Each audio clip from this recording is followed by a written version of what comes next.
You know I was at Mommy's service. And you know she looked beautiful in her casket.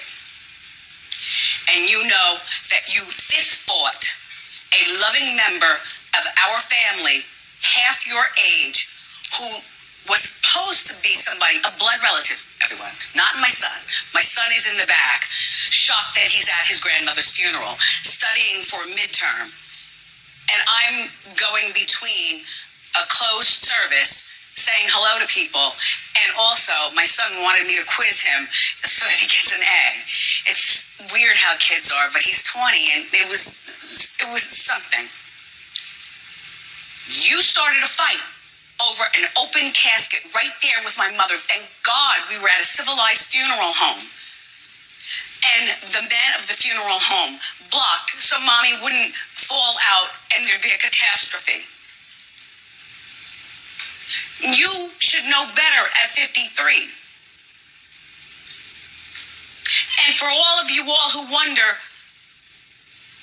why I said on that day I appreciated my ex-husband more than I could ever appreciate my brother, it's because my ex-husband was invited to be there. I went to my father. My mother and I had talked about this a long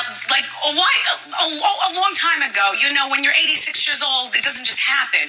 You know, it's a slow process.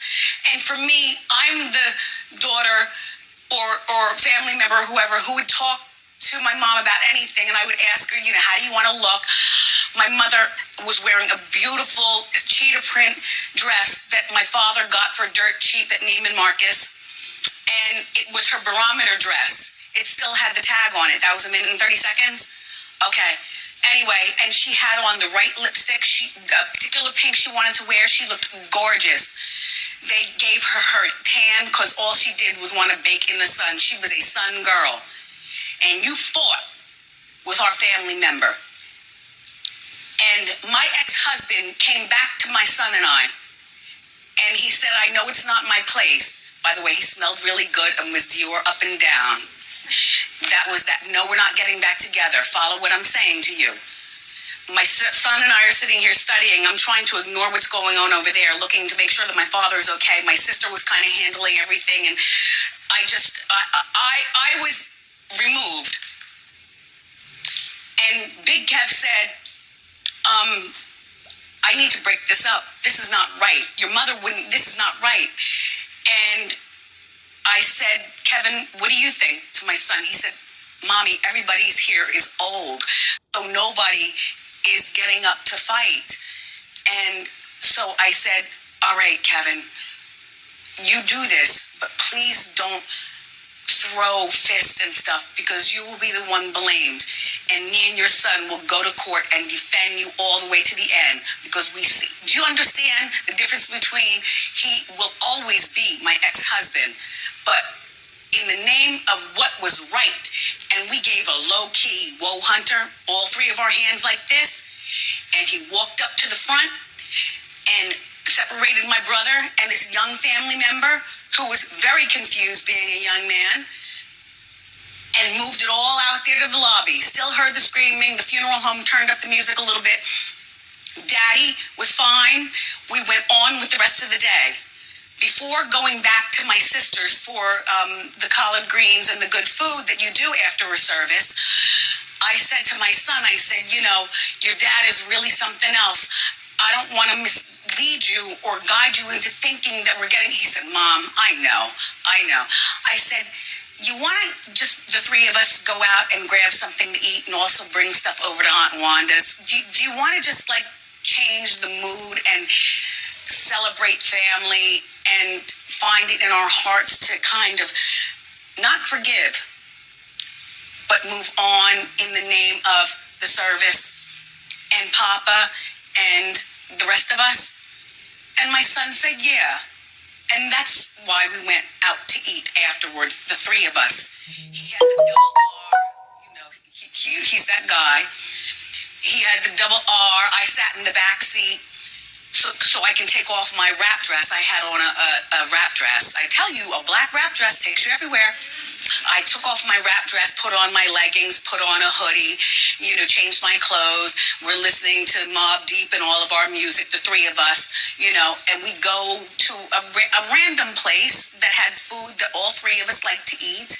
And then he dropped us off in the Double R at my sister's house and felt as though, I'm just going to, go on. You all have a nice, rest of the day. And give me a call if you need something. And that is all I'm going to say about that situation.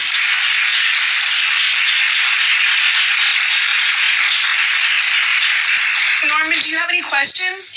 I don't have any questions. I feel like I understand. Do you understand an open casket? Mm-hmm.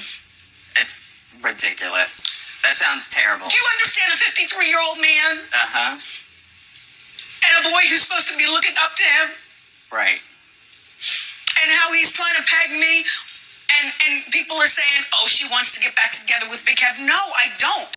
He was the man that day. Mm-hmm. Right. He was so the man that his sunglasses stayed balanced on top of his bald head. Sunglasses never fell off. He asked me if I was okay. I told him I need a moment. I don't want to cry in front of my son. I don't want to break down, because now it was starting to open up to like the AKAs. My mom saw Ross, and people started coming in, and they were in their feathers, and we didn't want to let them know what had just happened. And I asked my ex-husband, because he said, are you okay? And I said, if you can you please walk with me to the bathroom and just stand outside? And if anybody has to use the bathroom, let them in. But just talk loud to them like, you look nice in those shoes, just so that I know to, gather. And I went in the bathroom and tried to call Bernie, my manager. He's like the uncle that I wish, and I begged Bernie to come with me to the funeral, but he didn't want to come. He said, Wendy, you got to walk alone on this one. He's like that little brother that I wish that my father had or something like that. Like, I just needed to, and I told Kev, I was like, I'm going in the bathroom. I don't have to go to the bathroom, but I have to, and that's all.